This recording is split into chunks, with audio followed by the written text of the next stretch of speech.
नमस्कार प्यारे बच्चों, आप सभी का स्टडी 91 के इस ऑनलाइन प्लेटफॉर्म पर मैं अमित आप सभी का हार्दिक स्वागत करता हूं। दोस्त, आप सभी के सामने आज हम सभी पढ़ने वाले हैं संवेगात्मक विकास पर चर्चा करेंगे, जिसे हम जानते हैं इमोशनल डेवलपमेंट की बात करेंगे। दोस्त, इमोशनल डेवलपमेंट की जब आप बात करते हैं तो बच्चे का विकास कैसे इमोशनल डेवलपमेंट होता है, इस पर हम सभी व्याख्यात्मक रूप से चर्चा करेंगे, एक्सप्लेनेशन के साथ चर्चा करेंगे और चीज़ों को देखेंगे कि किस तरीके से आप सभी के पेपर में क्वेश्चन पूछे गए हैं और पूछे जाने की संभावनाएं हैं, इस पर हम सभी देखेंगे। दोस्त, बात करें तो संवेगात्मक विकास यही चैप्टर पढ़ने वाले हैं। बात किया जाए तो एक इन्फॉर्मेशन है, वह इन्फॉर्मेशन है दोस्त हिंदी इंडिविजुअल क्लास के बारे में। आप सभी के सामने कंप्लीट कोर्स होगा और 1 साल की वैधता के साथ आपको प्रोवाइड होगा। दोस्त, साथ साथ बात करें 130 प्लस घंटे की क्लास भी आपको मिलेगी और आप सभी के सामने 2 नंबर दिए गए हैं। किसी भी इंफॉर्मेशन के लिए आप सभी इस पर संपर्क कर सकते हैं, इस नंबर पर। चलेंगे हम सभी संवेगात्मक विकास पर चर्चा करेंगे। ध्यान देंगे, संवेगात्मक विकास की बात किया जाए जिसे हम जानते हैं इमोशनल डेवलपमेंट। इमोशनल डेवलपमेंट की बात करें तो सबसे पहले हम बात करेंगे मूल प्रवृत्ति क्या होती है। मूल प्रवृत्ति की बात किया जाए दोस्त, मूल प्रवृत्तियां जो हमें किसी कार्य करने के लिए प्रेरित करती हैं वे जन्मजात प्रवृत्तियां। मूल प्रवृत्तियों को क्या बोला जाता है? वे जन्मजात प्रवृत्तियां जो उसको मतलब उसको कार्य करने हेतु प्रेरित करती हैं, वह क्या कहलाती है? मूल प्रवृत्तियां कहलाती है। इसलिए मूल प्रवृत्तियां सीधा सा अर्थ यही समझिए, जो हमें भीतर से प्रेरित करती हैं वही क्या कहलाएंगी? मूल प्रवृत्तियां कहलाती हैं। एग्जाम्पल में बात किया जाए तो एग्जाम्पल में आप देख पा रहे होंगे कि भूखे होने पर भोजन की तलाश में होना, या आपका एग्जाम्पल हो गया डर का भाव होने पर भागना। तो इस तरीके से आप समझ पा रहे होंगे कि मूल प्रवृत्तियां का अर्थ क्या होता है। मतलब हमें सीधा मतलब है, मूल प्रवृत्तियों से मतलब यही है कि हमें भीतर से क्या करती हैं? प्रेरित करती हैं कार्य करने के लिए। आगे बात करेंगे दोस्त, ध्यान देंगे, आगे बात किया जाए तो आगे ध्यान देंगे कारा की परिभाषाओं की जब आप चर्चा करते हैं, परिभाषाओं की बात करें तो लिखा है वुडवर्ड की डिफिनीशन। वुडवर्ड के अनुसार बात करें तो वुडवर्ड के अनुसार बहुत महत्वपूर्ण डिफिनीशन पूछा जाता है। ध्यान देंगे, वुडवर्ड की डिफिनीशन बहुत महत्वपूर्ण है। मूल प्रवृत्ति कार्य करने का बिना सीखा हुआ क्या है? स्वरूप है। क्या है दोस्त? क्या बिना सीखा हुआ स्वरूप है। तो इसलिए बात करें वुडवर्ड के अनुसार बात करें मूल प्रवृत्ति के बारे में क्या कहते हैं? कार्य करने का बिना हुआ सीखा हुआ क्या है? स्वरूप है, जिसे हम जानते हैं मूल प्रवृत्ति है। वुडवर्ड की डिफिनीशन है, इंपॉर्टेंट है। ध्यान देंगे, आगे हम चलते हैं मूल प्रवृत्तियों का सिद्धांत की बात करेंगे। जो सिद्धांत है, सिद्धांत की जब आप चर्चा करते हैं तो आपसे अगर पूछा जाए कि मूल प्रवृत्तियों का सिद्धांत किसने दिया, तो आप सीधा बताएंगे विलियम मैकडूगल ने दिया था। वेरी इंपॉर्टेंट है और कई बार आप सभी के पेपर में पूछा गया है कि किसने प्रतिपादन किया, तो आप बताएंगे वह विलियम मैकडूगल ने किया था। और कब किया था? 1908 ईस्वी में प्रकाशित उनकी एक पुस्तक थी, वह पुस्तक का नाम था an introduction to social psychology. क्या था? An introduction to social psychology नामक पुस्तक में उन्होंने इसके बारे में मूल प्रवृत्तियों के बारे में बताया था और मूल प्रवृत्तियों का विस्तृत जानकारी उन्होंने दिया। आगे बात करें, उनका मानना था कि मनुष्य और जीव जंतुओं के अनेक कार्य व्यवहार ऐसे होते हैं जो उन्हें वे कभी नहीं सीखते। मतलब आप जो मूल प्रवृत्तियों का सीधा सा मतलब उन्होंने बताया कि मूल प्रवृत्तियां आपको सीखनी नहीं पड़ती। मूल प्रवृत्तियां जन्मजात होती हैं और जन्म के साथ आपको प्रदत्त होती हैं, ईश्वर की देन है, वह ईश्वर आपको देकर भेजता है। और 14 प्रकार की मूल प्रवृत्तियों की बात करते हैं। बात करें अगर मूल प्रवृत्तियों की बात किया जाए तो उन्होंने बताया कि 14 प्रकार की मूल प्रवृत्तियां होती हैं, उससे जुड़े हुए 14 प्रकार के संवेग भी होते हैं। इसलिए ध्यान देंगे, उनकी पुस्तक का नाम आपको दिमाग में रहना चाहिए, an introduction to social psychology. अभी इंपॉर्टेंट, 1908 में प्रकाशित हुई थी और मूल प्रवृत्तियों की जनक बोली जाती है। ऐसे भी आप कॉन्सेप्ट को रखें ध्यान में। अब हम बात करेंगे संवेग क्या है, इमोशनल क्या है। इमोशनल की बात करें, संवेग क्या होता है। संवेग की जब बात करते हो तो इसे हम इंग्लिश में क्या कहते हैं? इमोशन। क्या बोलते हैं? इमोशन बोलते हैं। तो इमोशन की बात करेंगे, इमोशन देखिए 2 भागों में बटा, ई प्लस मोशन और इमोवियर। आपसे पूछे कि आपको आंग्ल भाषा या अंग्रेजी भाषा में क्या बोला जाता है संवेग को, तो आंग्ल भाषा में बात करेंगे तो आप कह देंगे इमोशन बोला जाता है। क्या बोला जाता है? इमोशन बोला जाता है। अगर आपसे पूछे इसे इमोशन किस भाषा का शब्द है, तो आप बताएंगे लैटिन भाषा के किस शब्द से, कहेंगे इमोवियर शब्द से बना है। किसके? यह वेरी इंपॉर्टेंट है, पेपर में पूछा गया है कि इमोशन जो शब्द है वह दोस्त किस शब्द से बना है, तो आप बताएंगे लैटिन भाषा की इमोवियर से बना है।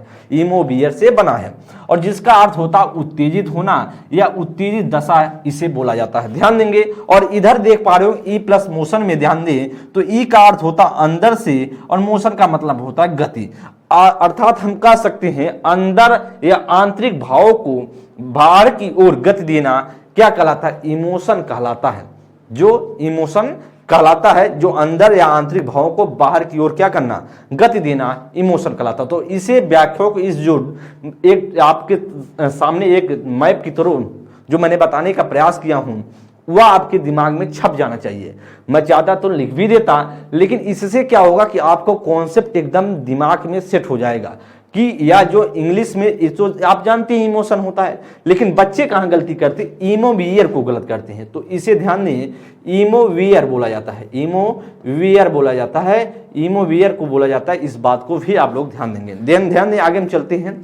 संवेग की डिफिनीशन वेरी इंपॉर्टेंट है, खूब पूछी जाती है आप सभी के पेपर में।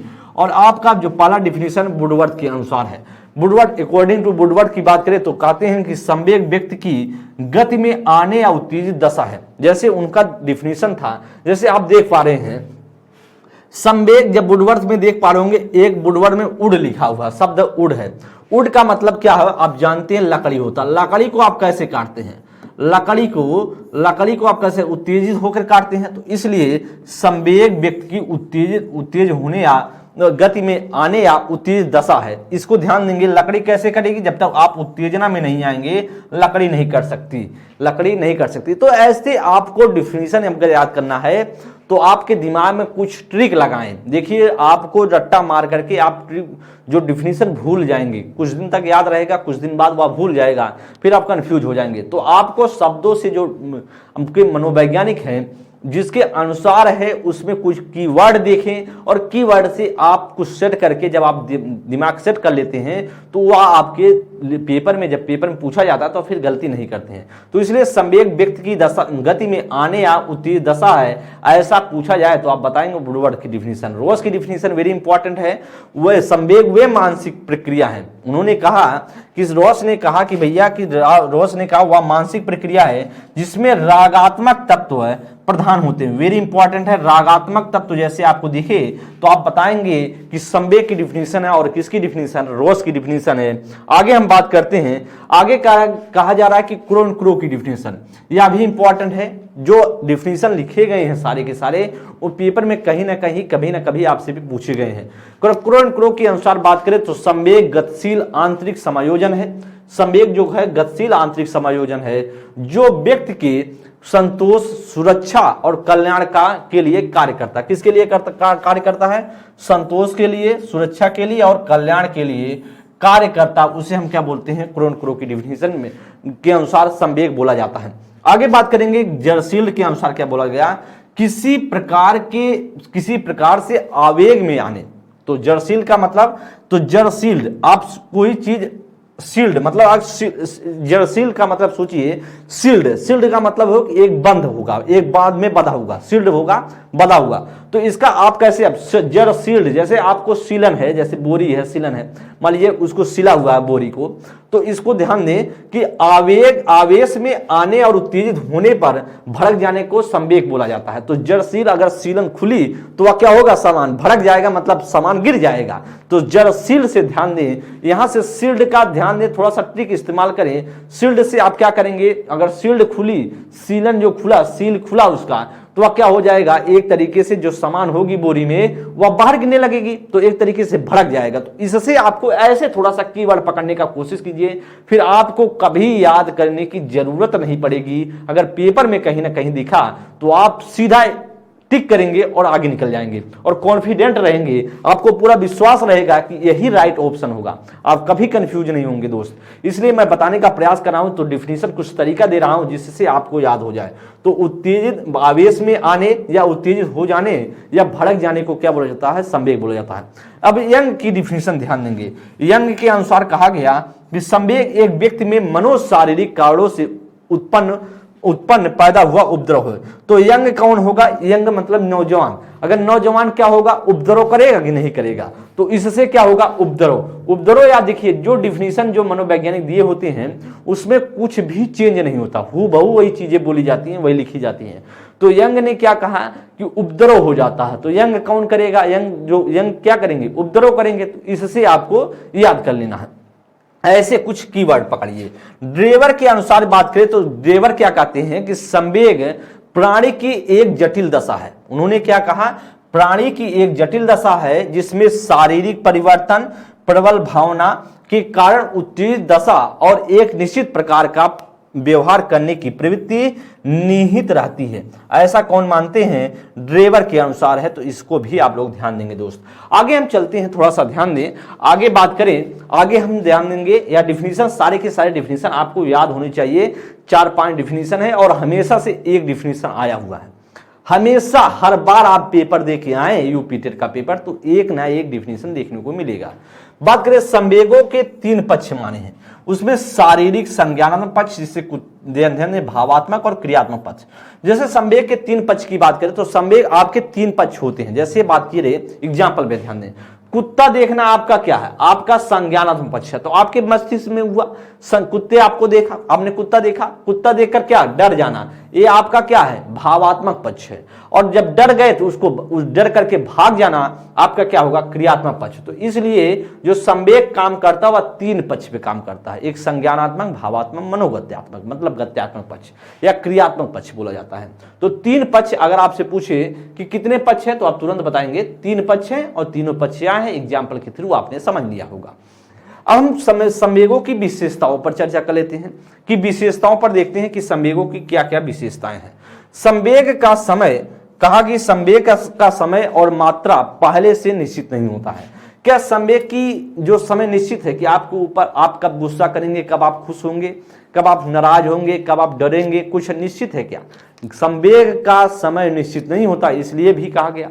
संवेग की मात्रा, कितना आप खुश होंगे, कितना आप दुख होगा आपको, कितना आप प्रफुल्लित होंगे, कितना आप डरेंगे, या आपको पता है? नहीं पता है, या निश्चित नहीं है, पहले से निश्चित भी नहीं है कब क्या ऐसी घटना होगी। तो इसलिए आप कह सकते हैं संवेग का समय, मात्रा और इस तरीके से और पहले से निश्चित भी नहीं होता है। संवेग बदलते रहते हैं। जैसे थोड़ी देर में आपके ऊपर गुस्सा हावी हो जाएगा, थोड़ी देर में आप खुश हो जाएंगे, थोड़ी देर में प्यार दुलार की भावना आपके भीतर जागृत हो जाएगी।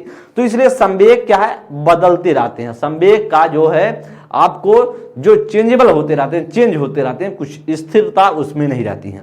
संवेग 2 लोगों में बराबर नहीं होते। ध्यान देंगे, जैसे बात करें कोई आपका, मान लीजिए आपके भाई हैं और आप हैं, तो संवेग ऐसा नहीं है आप जितना गुस्सा करते हैं आपका भाई उतना गुस्सा करेगा। तो इसलिए कभी भी ऐसा बोला जाता है कि संवेग किसी 2 लोगों में बराबर नहीं हो सकता, या उससे आपसे ज्यादा रहेगा या आपसे कम रहेगा। हो सकता आप दोनों गुस्सा हो, वह ज्यादा गुस्सा हो, आप कम गुस्सा हो सकता आप ज्यादा इमोशन में घुल जाएं, वह कम इमोशन में घुले। तो इससे बात करें तो आपके ध्यान देंगे, इस तरीके से आप समझ सकते हैं 2 लोगों में इमोशन जो है वह बराबर भी नहीं हो सकते। आगे हम कह रहे हैं कि संवेग कभी कभी अनुपयुक्त व्यक्ति पर भी प्रकट हो जाता है। जैसे संवेग आप ध्यान देंगे कभी कभी जो उपयुक्त नहीं है, अनुपयुक्त लोगों पर भी आवी। जैसे आपने अब मान लीजिए आपके पिताजी आपको डांट देते हैं, आप गुस्सा हैं, तो आप अपने पिताजी को कुछ ना बोल करके अपने भाई के ऊपर गुस्सा उतार देते हो। मतलब जहां उपयुक्त नहीं है वहां भी क्या करते हैं आप, कभी कभी वहां भी प्रकट कर जाते हैं। इसलिए संवेग, इसलिए ऐसा बोला जाता है। संवेग हावी होने पर शरीर में कुछ परिवर्तन होते हैं। जैसे आपके भीतर जब संवेग हावी होगा तो आपके भीतर कई चेंज आएंगे। वह चेंज कैसा हो सकता है? जैसे आंसू बहाना हो सकता है, दुख में आप आंसू बहाना शुरू कर दें, आंख लाल हो जाना, गुस्से से आपका आंख लाल हो जाए, या हृदय का धड़कन तेज हो जाए। तो इस तरीके से एक्टिविटीज होने लगता है आपके शरीर में, जो आपका बॉडी है उसमें कुछ ना कुछ परिवर्तन हो सकता है। बात करें संवेग हावी होने पर सही गलत का अंतर पता नहीं चलता और विचार शक्ति का विलोपन हो जाता है। जब आपके भीतर, कभी कभी आपने देखा होगा कि कभी कभी व्यक्ति गुस्से में ऐसे ऐसे डिसीजन ले लेता है, बाद में वो पश्चाताप करता है कि काश मैं ऐसा नहीं किया होता तो आज कुछ कंडीशन दूसरा होता। तो इसलिए बोला जाता है कि संवेग जब आपके ऊपर हावी हो जाए तो आप करें सीधा शांति मार करके, जहां वहीं शांत मारकर आधा 1 घंटे 2 घंटे के लिए शांति मारकर बैठ जाएं। कुछ किसी से ना बोले, धीरे धीरे धीरे धीरे आपका भीतर जो संवेग है वह स्थिर हो जाएगा, और जब स्थिर हो जाएगा तो फिर आप सही तरीके से डिसीजन ले पाएंगे, सही तरीके से आप जो आपको क्या गलत है क्या सही है उसके बारे में बता पाएंगे, और जो विलोपन शक्ति है वह विलोपन शक्ति, जो विचार शक्ति है आपके भीतर, वह जो विलोपित हुई है वह फिर से जागृत हो जाएगी, ऐसा बोला जाता है। हर संवेग में एक व्यवहार सम्मिलित होता है, जैसे गुस्से में मारपीट करना या दुखी होने पर आंसू बहाना। तो हर संवेग में कुछ ना कुछ एक्टिविटीज होगा। जैसे आप खुश हैं तो आप हो सकता है किसी को प्रॉमिस कर दे कुछ, तो हो सकता है आप गुस्सा हैं तो कोई ना कोई कुटाई पिटाई कर दें आप, या रोने पीटने लगे। तो कोई ना कोई हो सकता है, जब आप किसी संवेग आपके ऊपर हावी होता है तो कोई ना कोई एक कार्य आपसे हो ही जाता है। इसलिए बोला जाता है कि एक व्यवहार सम्मिलित होता है, कि संवेग या तो हमें खुशी प्रदान करते हैं या हमें दुख या पीड़ा पहुंचाते हैं। तो ऐसा भी बोला जाता है, दुख या पीड़ा पहुंचा सकता है संवेग, या फिर बात करें या हमें खुशी प्रदान कर सकता, ऐसा संवेग के बारे में दोस्त बोला जाता है। तो विशेषताएं वेरी इंपॉर्टेंट है, विशेषताओं से क्वेश्चन पूछे जाते हैं, और खास कर बात करें वह खासकर आप सभी के सीटेट के पेपर में संवेग के जो विशेषताएं पूछी जाती हैं और यूपी टेट में भी पूछी जाती हैं। ध्यान देंगे, आगे हम चलेंगे, थोड़ा सा और पॉइंट को समझिए। तो इन्फॉर्मेशन है यूपी 380 पेट का कंप्लीट पैकेज आपके सामने होगा। कंप्लीट कोर्स की बात करें 1299 का है, हिंदी इंडिविजुअल बैच की बात करें 249 का है, डिटेल बुक की बात करें 299 का है, और बात करें प्रैक्टिस बुक आपको लेना है तो 90 रुपए का है, कॉम्बो बुक लेना है तो 380 का है। 2 बुक आप सभी के सामने देख रहे हैं दोस्त, एक संपूर्ण अध्ययन सामग्री की पुस्तक है, एक आपकी प्रैक्टिस बुक है। तो यह ऑनलाइन ऑफलाइन दोनों तरीके से आप परचेज कर सकते हैं। नंबर दिए गए हैं आपके किसी भी जानकारी के लिए, यहाँ पर आप सभी संपर्क कर सकते हैं। और साथ साथ बात करें तो सर के द्वारा आधुनिक इतिहास की क्लास चल रही है, उसमें इंडिविजुअल बैच में ज्वाइन हो सकते हैं। और बात करें आपके नंबर दिए गए 2 नंबर, इस पर आप संपर्क करें कोई भी दिक्कत हो तो। चलेंगे आगे, हम समझते हैं थोड़ा सा पॉइंट और। अब हम थोड़ा सा ध्यान देंगे कि संवेग के सबसे पहले संवेग के बारे में कौन बताया था। जेबी वाटसन की बात करें तो जेबी वाटसन, तो आप जानते हैं जेबी वाटसन को क्या बोला जाता है, वह व्यवहारवाद का जनक बोला जाता है। क्या बोला जाता है? व्यवहारवाद का जनक बोला जाता है। व्यवहारवाद के जनक की बात करें तो इन्हें कब बोला जाए, इन्होंने कब बताया? मनोविज्ञान जो व्यवहार का विज्ञान है, तो इन्होंने बताया 20वीं शताब्दी में कहा कि भैया जो मनोविज्ञान है या मनोविज्ञान व्यवहार का विज्ञान है। तो इनको ने तो वहां पे चीजें बता दिया कि उद्दीपक जो आपके वातावरण में मौजूद हैं तो उसको अलग बात हो गई। लेकिन अब संवेग के बारे में सबसे पहले इन्होंने बताया, संवेग के बारे में सबसे पहले इन्होंने कहा कि 3 प्रकार के संवेग होते हैं, हमारे बॉडी में 3 प्रकार के ही संवेग होते हैं।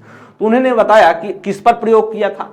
उन्होंने अपने छोटे बच्चे का अध्ययन करके, एक अल्बर्ट नामक बच्चा था, उस पर एक छोटा बच्चा था, उस पर अध्ययन किया और उन्होंने 3 प्रकार के संवेग बताए। अध्ययन करके या निष्कर्ष निकाला, शिशु में, बच्चे में क्या होते हैं? 3 प्रकार के संवेग होते हैं, क्रोध, भय, स्नेह। आप ध्यान देंगे या पेपर में पूछा गया है कि वाटसन ने कितने प्रकार के संवेग बताए हैं, तो आप बताएंगे 3 प्रकार के संवेग बताए, और तीनों नाम याद होना चाहिए, क्रोध, भय और स्नेह। उसके साथ साथ बात करें प्रोफेसर विजेज की बात करें तो प्रोफेसर विजेज बात कहते हैं कि संवेग कितने हैं? टोटल 10 संवेग हैं। और यह संवेग हर बच्चे का जैसे जैसे बच्चा बढ़ता जाता है वैसे वैसे संवेग धीरे धीरे वह संवेग एक एक आते जाते हैं। जैसे बात किया जाए, उन्होंने बताया 3 वर्ष का अगर बच्चा रहेगा तो उन्होंने 10 प्रकार के संवेग बताए थे।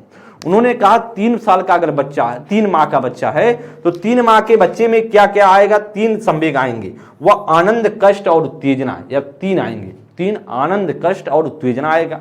बताया कि अब जब बच्चा 6 माह में हो जाएगा, 6 मंथ का हो जाएगा, तो 3 और आ जाएंगे, क्रोध, भय और घृणा आ जाएगी। मतलब अब टोटल उसके पास, बच्चे के पास 6 जो है, 6 मंथ में 6 संवेग आप बच्चे के पास आ गए हैं। अब बच्चा जब 12 मंथ में पहुंचेगा तो उसके बच्चे में स्नेह और उल्लास आ जाएगा। क्या होगा? स्नेह और उल्लास आएगा, या 2 संवेग आएंगे। तो इसका मतलब अब 8 संवेग हो गए, 1 साल में 8 हो गए। बच्चा जब 18 माह का हुआ, जब बच्चा लगभग 1.5 साल का हुआ, तो एक और ईर्ष्या नामक एक क्या हो गया? उसमें संवेग आ गया। बच्चा 24 माह का हुआ तो उन्होंने बताया 2 वर्ष में सारे के सारे संवेग आ जाते हैं, तो जिसे हर्ष या प्रसन्नता बोला जाता है।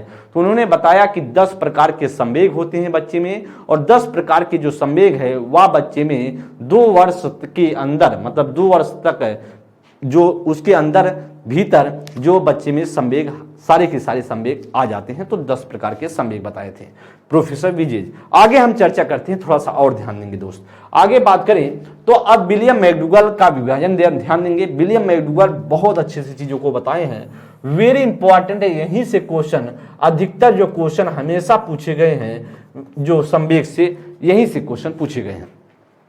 अब दोस्त बात करें तो विलियम मैकडूगल ने, आपने देखा कि 1908 ईस्वी में उन्होंने एक पुस्तक लिखी, an introduction to social psychology नामक पुस्तक लिखी थी, जिसमें मूल प्रवृत्तियों के बारे में उन्होंने बताया कि मूल प्रवृत्तियां जन्मजात होती हैं, जो उससे जुड़े हुए संवेग होते हैं। 14 प्रकार के मूल प्रवृत्ति हैं, तो उससे 14 प्रकार के संवेग भी होंगे, तो उसमें उन्होंने बताया। लेकिन बात करें तो यह भी वेरी इंपॉर्टेंट, यही लाइन कई बार पूछी गई कि मूल प्रवृत्तियां होती है। ऑप्शन में रहेगा अर्जित, जन्मजात, इस तरीके से लिखा होता है, तो आप बताएंगे तुरंत जन्मजात होती हैं। इसलिए इनसे जुड़े जो संवेग भी क्या होते हैं, जन्मजात होते हैं। मूल प्रवृत्तियां 14 होती हैं, मतलब उन्होंने बताया मूल प्रवृत्तियां कितनी हैं, 14 हैं, और उससे जुड़े हुए संवेग भी कितने हैं, 14 हैं। मैंने आपको यहाँ पे बता दिया। अब आपको याद कैसे करना, और हर बार आप सभी के पेपर, अगर एग्जामिनर देखिए, अगर इस संवेग चैप्टर से उससे टफ क्वेश्चन बनाना होता है एग्जामिनर को, तो क्या कर देता है, एक सामने आपके सामने एक तरफ लिख देगा मूल प्रवृत्ति, दूसरी तरफ संवेग, और मिलान करने के लिए दे देगा, ऐसा बना देगा। अगर उसको सरल क्वेश्चन बनाना है तो इस तरीके के क्वेश्चन पूछ लेगा कि मूल प्रवृत्तियां होती हैं, या मूल प्रवृत्तियों की संख्या कितनी है, या संवेग कितने बताए थे, इस तरीके से चीज पूछ लेता तो सरलतम क्वेश्चन हो जाता है। लेकिन जब टफ पूछना होता है, हार्ड क्वेश्चन पूछना होता है, तो वह क्या करता है, एक तरफ मूल प्रवृत्ति और दूसरी तरफ संवेग, अब मिलान करने के लिए पूछ लेगा कि कहां पर क्या किससे मिलेगा। और आपको यह 14 प्रकार की जो मूल प्रवृत्ति याद कैसे करने का तरीका मैं बता देता हूं।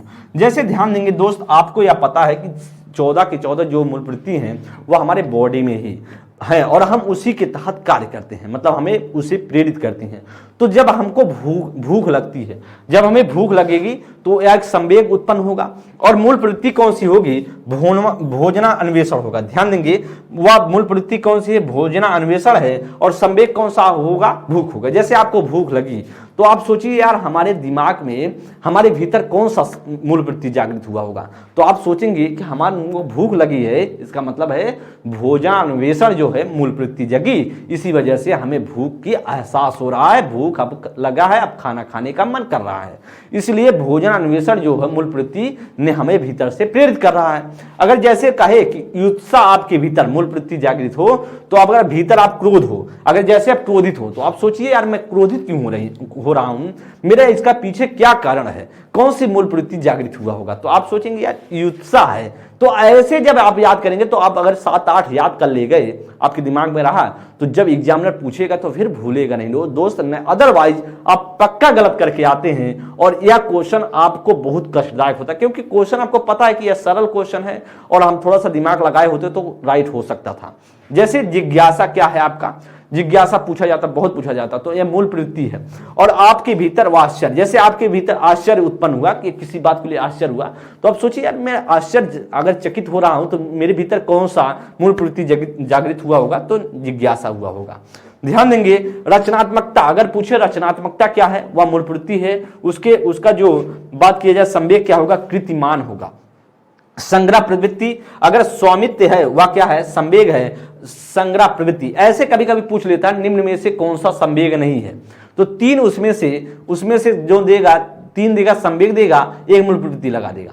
मतलब ऐसे आपसे प्रश्न पूछ लेता, तो फिर आपको किसी भी आधार पर वह क्वेश्चन बनाया जा सकता है, क्योंकि 14 प्रकार के 15-20 प्रकार के क्वेश्चन इसमें से पुटअप किए जा सकते हैं मैकडूगल के अनुसार। मूल प्रवृत्तियों की बात करें तो विलियम मैकडूगल की बात करें तो विलियम मैकडूगल क्या बोले जाते हैं, उद्देश्यवाद के जनक बोले जाते हैं, या थोड़ा सा ध्यान दें, उद्देश्यवाद का जनक बोला जाता है, का जनक बोले जाते हैं। और बात की जाए उद्देश्य का मतलब, उद्देश्यवाद को हम क्या बोलते हैं, यूनानी भाषा में बोलते हैं हार्मिकवाद।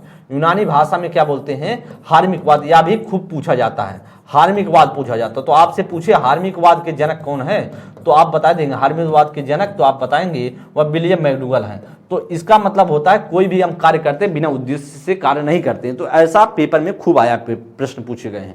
आगे हम चलते हैं 6 नंबर की, ध्यान देंगे इधर पलायनवाद। अगर आपको डर लग रहा है, मान लीजिए आप भीतर से डर है, संवेग आपके भीतर डर उत्पन्न हुआ, तो आप सोचिए हमारे भीतर कौन सा मूल प्रवृत्ति जागृत हुआ होगा, पलायनवाद, भागने के लिए। अब करण निवृत्ति, अगर निवृत्ति आपके भीतर जागृत हुई, मूल प्रवृत्ति है तो घृणा, अगर घृणा हो रहा है, जिससे घृणा हो रहा है, ईर्ष्या हो रही है आपको, तो इसका मतलब है कि आप उसके भीतर, आपके भीतर निवृत्ति नामक मूल प्रवृत्ति जागृत हुआ।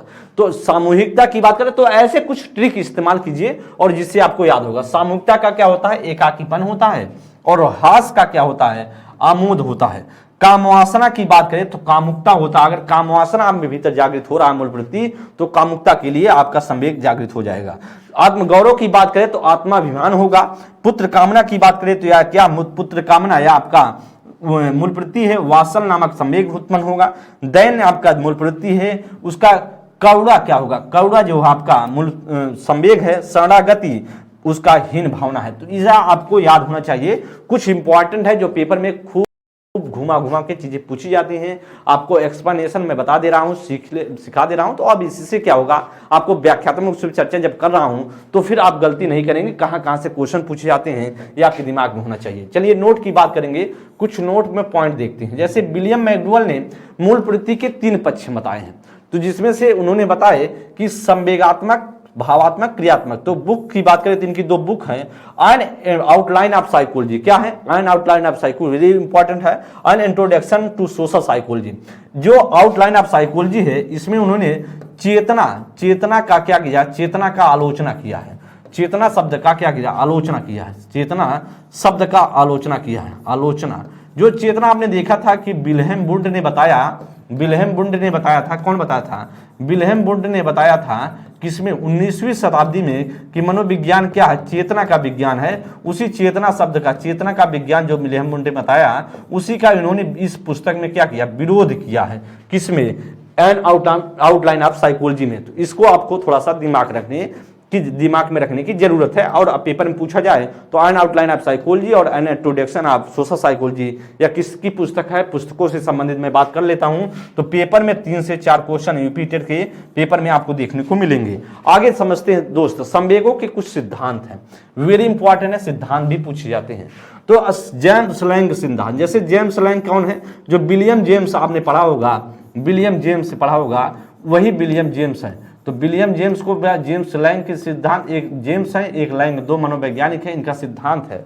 थोड़ा सा इन्होंने क्या बताया, कहा कि इस सिद्धांत के अनुसार व्यवहार पहले होगा, बाद में अनुभव होता है। मतलब आप कोई चीज एक्टिविटीज करते हैं, पहले आप व्यवहार करते हैं, बाद में आपको अनुभव पता चलता है कि उसका क्या सही है क्या गलत है। तो पहले व्यवहार आप कर जाते हैं, इसलिए जेम्स लैंग का सिद्धांत। अगर आपसे पूछे व्यवहार पहले बाद में अनुभव, तो क्या किस सिद्धांत पर कार्य कर रहा है, तो आप बताएंगे जेम्स लैंग के सिद्धांत पर।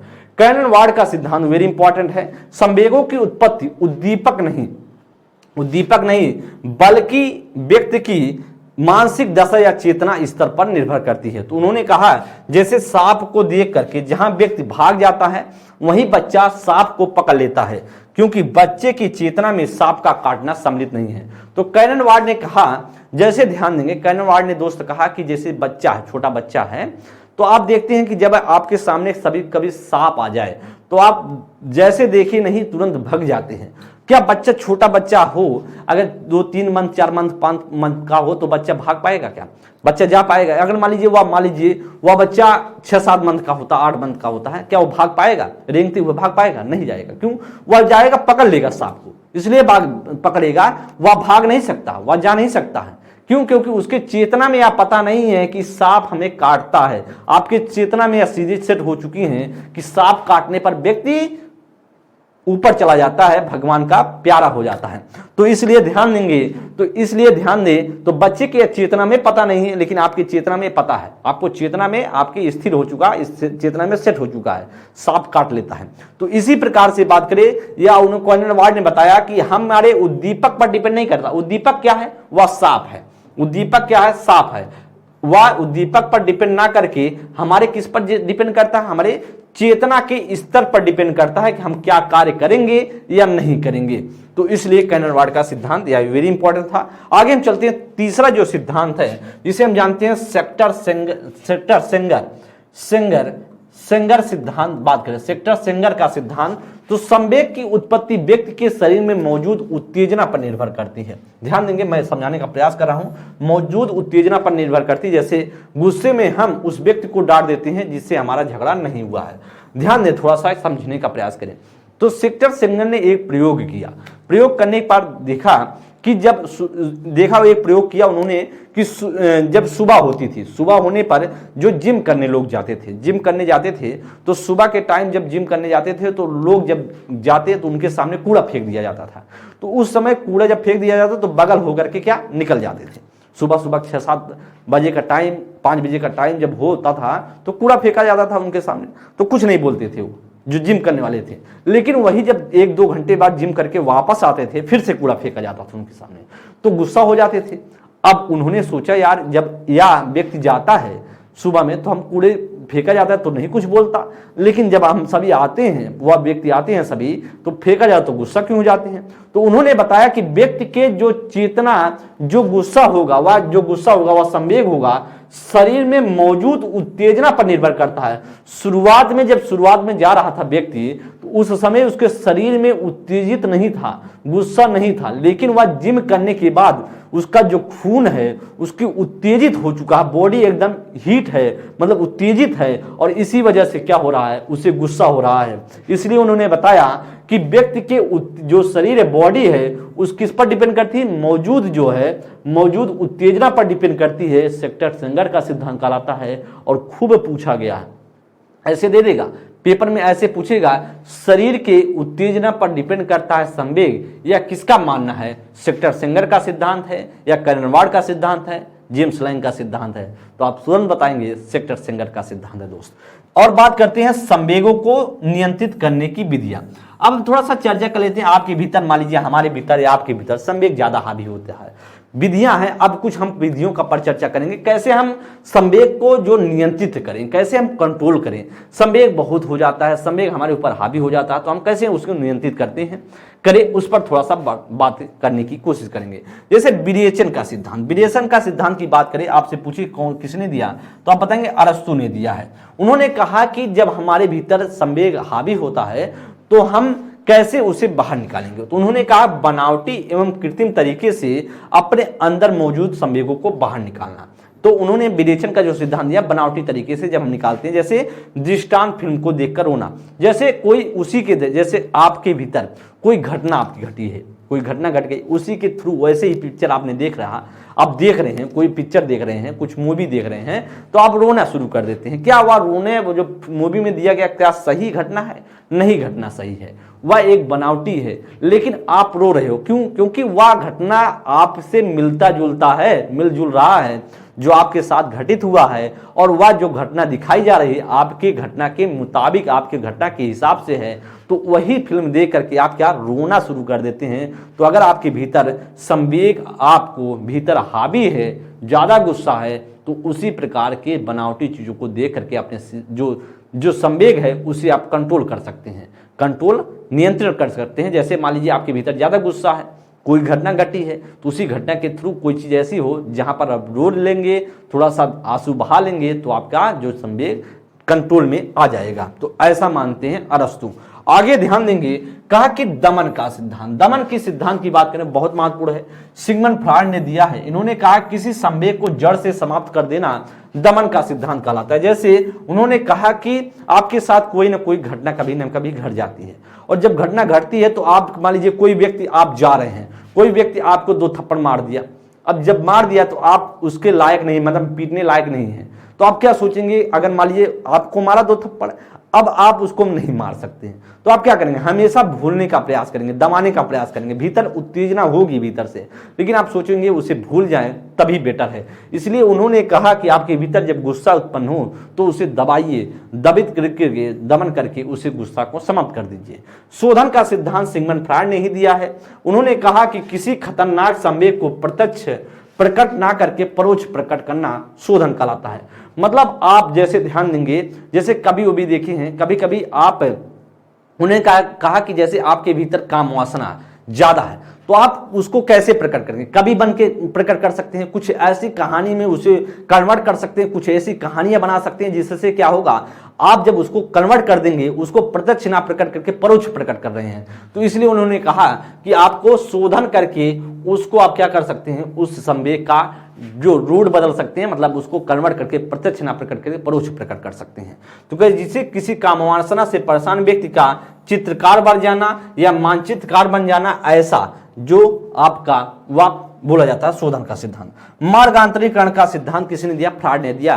किसी खतरनाक संवेग की संवेग को बदलकर रास्ता बदल देना क्या कहलाता है? मार्गांतरीकरण कहलाता है। जैसे बात किया जाए, आपके भीतर बात करें, आपके भीतर संवेग ज्यादा है, किसी आपने देखा होगा बहुत से व्यक्ति हैं, संवेग बहुत ज्यादा गुस्सा हो जाता है, व्यक्ति बातों बातें में गुस्सा हो जाता है और एक दूसरे को कुटाई पिटाई कर देता है।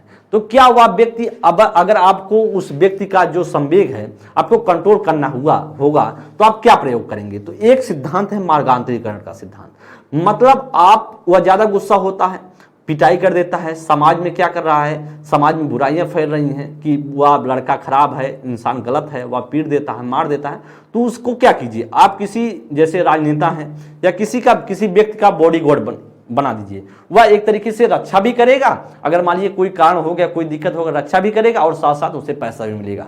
तो मार्गांतरीकरण कहता है, वह फ्रॉइड ने क्या कहा कि किसी खतरनाक संवेग को, जो संवेग बदल करके रास्ता उसका क्या करते बदल दें, वही क्या कहलाता है? मार्गांतरीकरण कहलाता है। आगे दोस्त देखिए, आप सभी के सामने जो चैप्टर था वह संवेग चैप्टर था। क्या था? संवेग चैप्टर था। आप सभी ने बहुत अच्छे से देखा, समझा होगा। संवेग की बात करें तो एक बार थोड़ा सा मैं फिर से रिकॉल कर देता हूं, जिससे आपको स्पष्ट तरीके से चीजें याद हो जाए। संवेग की जब आप दोस्त बात करते हैं तो संवेग जो लैटिन भाषा का एक शब्द है, इमोवियर से बना है, वेरी इंपॉर्टेंट है, यह भी पूछा जाता है। वुडवर्थ की डिफिनेशन इंपॉर्टेंट है, जिसमें आपने देखा कि जो उत्तेज दशा है, व्यक्ति की उत्तेज दशा, जिसमें जर्सील की डिफिनेशन है, जेम्स ड्रेवर की डिफिनेशन है, जिसमें रागात्मक तत्व प्रधान होते हैं, रोज की डिफिनेशन है, या आपके पेपर में हमेशा से डिफिनेशन पूछे गए हैं। मूल प्रवृत्तियों से संबंध में बात कर लेता हूं। जैसे मूल प्रवृत्तियों की बात करें तो 14 प्रकार की मूल प्रवृत्तियां होती हैं। मूल प्रवृत्तियों से जुड़े हुए संवेग होते हैं। सबसे पहले मूल प्रवृत्तियों के बारे में बताने वाले विलियम मैकडूगल थे। उससे बात करें तो संवेग के बारे में सबसे पहले कौन बताया था? वह वाटसन बताए थे। वाटसन को बोला जाता है व्यवहारवाद का जनक बोला जाता है। 20वीं शताब्दी में सबसे पहले बताया था उन्होंने, व्यवहार का विज्ञान है। तो उन्होंने अल्बर्ट नामक बच्चे पर अध्ययन किया और 3 संवेग बताए। क्रोध, भय, इसने बताया। उसके बाद प्रोफेसर विजय आए, उन्होंने बताया 24 मंद में 10 प्रकार के संवेग बच्चे के भीतर जागृत हो जाते हैं। उसके बाद आते हैं विलियम मैकडूगल। विलियम मैकडूगल ने जो वेरी इंपॉर्टेंट लाइन है, मूल प्रवृत्तियां जन्मजात होती हैं, 14 प्रकार के संवेग होते हैं। तो इन सभी को आपको ध्यान में रखना है और ज्यादा करके आपको क्या रखना है कि कौन सा संवेग होता है और क्या है उसमें। जैसे जिज्ञासा, आपसे पूछ ली जिज्ञासा दोस्त संवेग है कि आपका मूल प्रवृत्ति है, तो आप बताएंगे जिज्ञासा आपकी मूल प्रवृत्ति है और उसका जो संवेग होता है आश्चर्य होता है। तो आपको लगेगा कहीं ना कहीं आपके दिमाग में ऑप्शन में रखा रहा है कि निम्न में से कौन सा नहीं है, कौन सा संवेग है, कौन सा मूल प्रवृत्ति है। तो यहां से गलती आप करने की संभावना होती है और पेपर में ऐसा क्वेश्चन पूछ करके गलतियां बच्चों से करवाया गया है। ऐसा बच्चों से पूछा गया और बच्चे ने खूब गलती किया है। तो इसलिए आपको सतर्क रहना है, समझदार रहना है और क्वेश्चन को अच्छे से समझना है, हर क्वेश्चन की बारीकताओं को समझना है। अगली क्लास में दोस्त मिलेंगे तो संवेगात्मक चैप्टर जो आप सभी के लिए बेहतर इंपॉर्टेंट था और प्रैक्टिस क्लास के माध्यम से इसे हम कवर करने की कोशिश करेंगे अगली नेक्स्ट क्लास में। तब तक के लिए दोस्त बहुत बहुत धन्यवाद। आप सभी ने अच्छी सी चीज़ों को पढ़ा, सीखा और आप सभी जब क्लास एक बार एंड हो जाए तो आप सभी एक बार पॉजिटिव कमेंट करने की कोशिश कीजिएगा, क्योंकि आप सभी के